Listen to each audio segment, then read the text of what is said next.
Good morning प्यारे बच्चों। आज डेट 17 सितंबर और हम करेंगे worksheet number 32।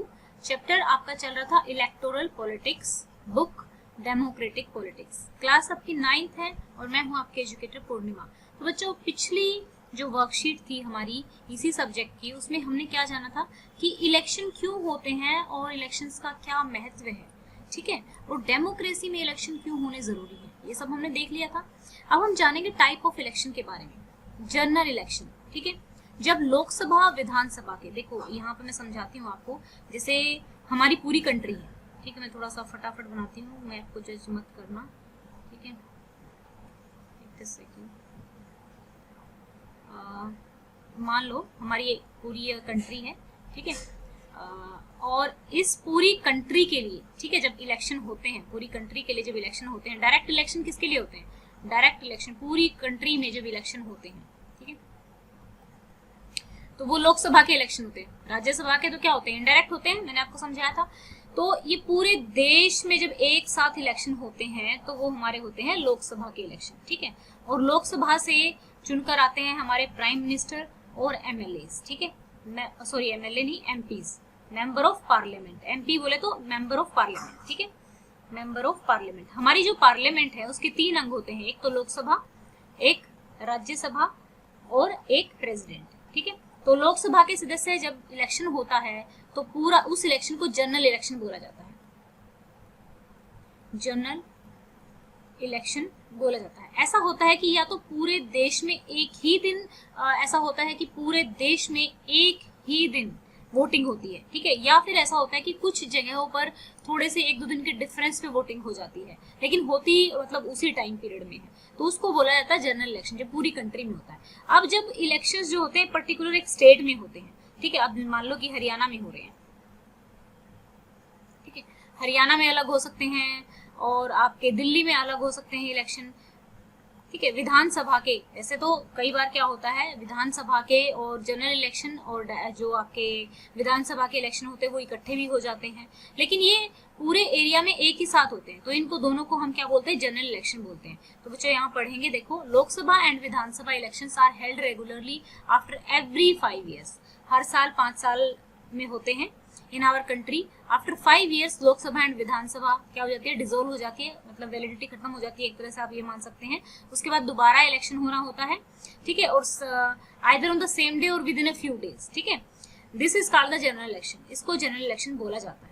Okay, by election क्या होता है, अगर मान लो किसी एरिया का, किसी कॉन्स्टिट्यूएंसी का, अब ये कॉन्स्टिट्यूएंसी क्या है ये समझेंगे पहले। तो किसी कॉन्स्टिट्यूएंसी का एक मेंबर है, अगर उसकी या तो वो रिजाइन कर देता है, ठीक है, या फिर उसकी डेथ हो जाती है, या फिर वो ऐसा हो जाता है कि वो वर्क नहीं कर सकता है, तो उस टाइम उस एक वैकेंसी को फिल करके या एक से ज्यादा वैकेंसीज को फिल करने के लिए जो इलेक्शन होते हैं उनको हम बाय इलेक्शन बोलते हैं। या फिर आप दूसरी टर्म्स में कह सकते हैं कि जब सभी सीटों के लिए इलेक्शन होते हैं तो जनरल इलेक्शन होते हैं, जब एक आधी सीट के लिए होते हैं तो बाय इलेक्शन होते हैं, ठीक है।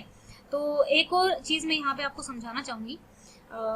देखिए, मैंने आपको बोला कि जो जनरल इलेक्शन हुए लोकसभा के हुए, अब पर्टिकुलर एक स्टेट में हुआ। पहले तो हम क्या करते हैं, जब लोकसभा के इलेक्शन होते हैं, समझना इस चीज को ध्यान से, लोकसभा के इलेक्शन होंगे तो हम पूरे देश को कॉन्स्टिट्यूएंसीज में बांट लेते हैं, ठीक है, यानी कि सीटें दे देते हैं। जैसे अगर आप देखेंगे हरियाणा को 10 सीटें मिली हुई है लोकसभा की, ठीक है, और आपकी दिल्ली को 7 सीटें मिली हुई है लोकसभा की। इसी तरीके के राजस्थान को, यूपी को अलग अलग सीटें मिली हुई है, ठीक है ना। तो अगर आप इस 10 सीटों की बजाय आप ये कहें कि 10 लोग लोकसभा में हरियाणा से जाएंगे, ठीक है, 10 लोग लोकसभा में हरियाणा से जाएंगे और 7 लोग जाएंगे कहाँ से, दिल्ली से, ठीक है। इसी तरीके से हर राज्य की लोकसभा की सीटें हैं जो डिफाइन की हुई है।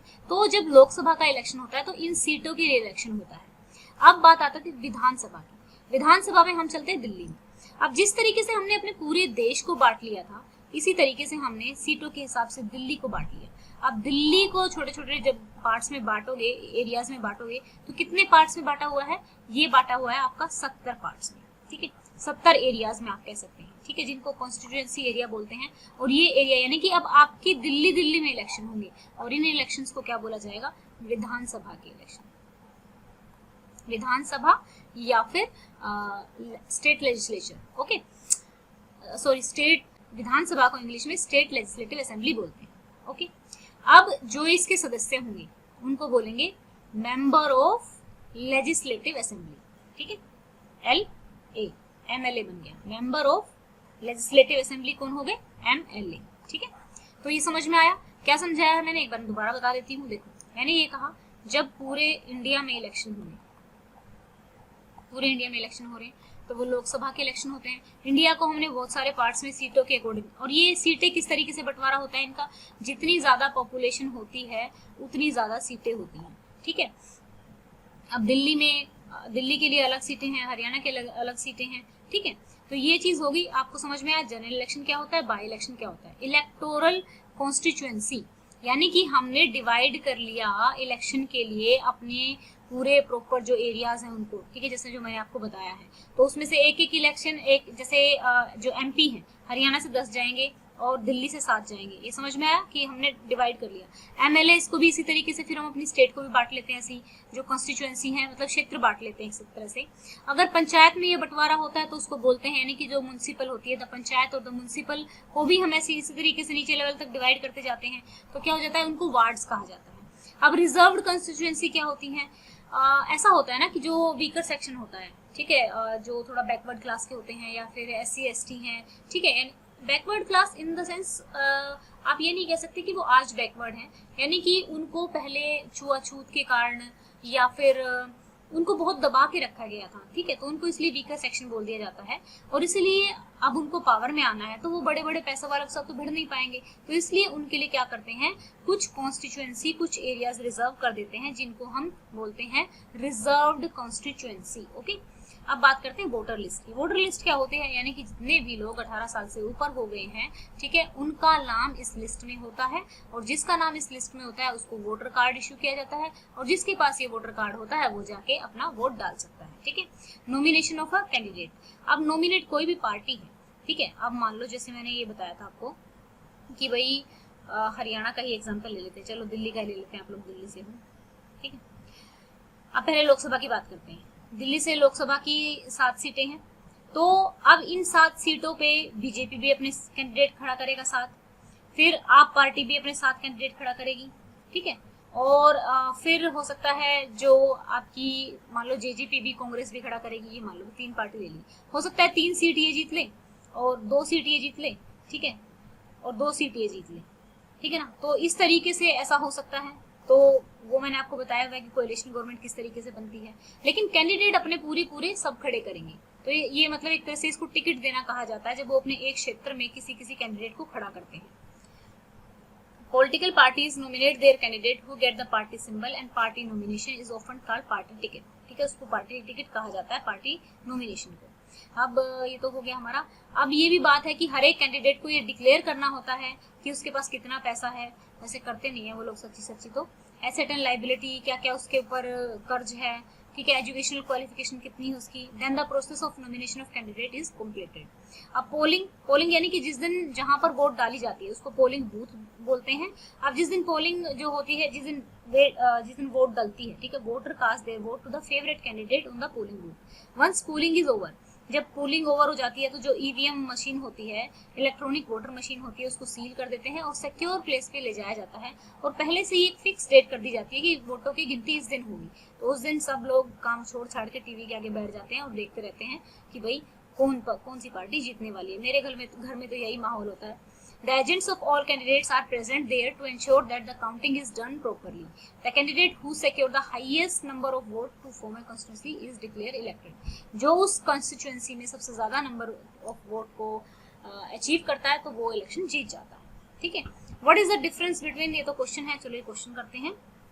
What is the difference between general election and by election? ये मैंने आपको समझा दिया है क्या डिफरेंस होता है, कि जो जनरल इलेक्शन होते हैं हर 5 साल बाद होते हैं। After 5 years the Lok Sabha and Vidhan Sabha stands dissolved. Election are, यहाँ पे कोमा लगा लेना, election are held in all constituency at the same time, either on the same day or within a few days. This is called a general election. Sometime election is held only for one constituency to fill the vacancy caused by death or resignation of a member. This is called by election, ठीक है। जब हम vacancy को fill करने के लिए, चाहे वो वैकेंसी किसी भी रीजन से हुई हो, ठीक है, तब इलेक्शन कराते हैं तो उसको बाय इलेक्शन बोलते हैं, ठीक है ना। What is the difference between MP and MLA? MP क्या होता है? मेंबर ऑफ पार्लियामेंट होते हैं। एमएलए के कौन होते हैं? मेंबर ऑफ लेजिस्लेटिव असेंबली, ठीक है ना। Member elected from Lok Sabha constituency for the parliament of the country are called MPs, while member elected to the state legislature are called MLAs, ठीक है। तो इस तरीके से लिख लेंगे यहाँ पे ब्रैकेट में, साथ में आप ये भी लिख लेंगे साथ में मेंबर ऑफ पार्लियामेंट, ठीक है। यहाँ पे while member elected to the state legislative assembly are called MLA. यहाँ पे देखिए एम से मेंबर से एम, एल से लेजिस्लेटिव, ए से असेंबली। तो इस तरीके से ये फुल फॉर्म बनी हुई है। एमपीज में एम से मेंबर, पी से पार्लियामेंट, ओके। सो अगर आप ये कहेंगे कि क्या जो राज्यसभा के मेंबर होते हैं वो भी एमपी होते हैं? हाँ, वो भी बिल्कुल एमपी ही होते हैं। What do you understand by the voter list? In our country, to vote in election, a list of citizens who are 18 years of age or older is made. ठीक है, this list is called voter list. हमारी country में, ठीक है, vote करने के लिए एक लिस्ट बनाई जाती है सिटीजन्स की, जो कि 18 साल के होते हैं या 18 साल से बड़े होते हैं। तो इस लिस्ट को कहा जाता है voter list, okay. Now question number 4 कि क्या क्वालिटी होनी चाहिए, क्या एबिलिटी होनी चाहिए? Mention the abilities of the candidate who fights the election according to your opinion. Okay, candidate की क्या ओपिनियन, आपके ओपिनियन के अकॉर्डिंग क्या होनी चाहिए? He should be qualified and educated, वो क्वालिफाइड होना चाहिए, एजुकेटेड होना चाहिए। Must be honest, he should not have any criminal record, ये भी लिख सकते हो। He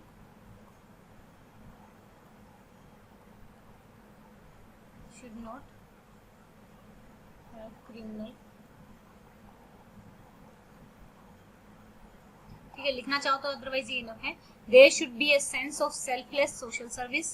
अब जब उसके अंदर ये भावना होगी कि वो समाज की सेवा करेगा तभी तो वो कुछ कर पाएगा ना। Should be of a sociable nature, यानी कि उसका जो नेचर है वो फ्रेंडली होना चाहिए, ठीक है।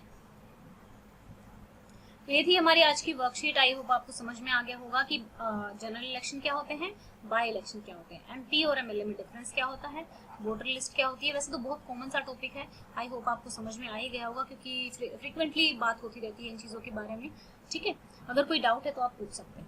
अगर आपको हमारे पढ़ाने का तरीका पसंद है तो आप वीडियोस को लाइक कर सकते हैं, चैनल को सब्सक्राइब कर सकते हैं, क्योंकि आपके लाइक करने से हमारा मोटिवेशन बढ़ता है और ज्यादा अच्छी वीडियोस और ज्यादा इजी वे में समझाने के लिए हम और कोशिश करते हैं, क्योंकि आप लोगों के लाइक हमें मोटिवेट। दूसरी बात, आप लोगों का कोई भी डाउट तो आप कमेंट बॉक्स में लिख सकते हैं और साथ में अपनी क्लास जरूर लिखें ताकि हमें पता लगे कि किस लेवल का कंसेप्ट आपको समझाना है। Thank you, have a nice day, may God bless you.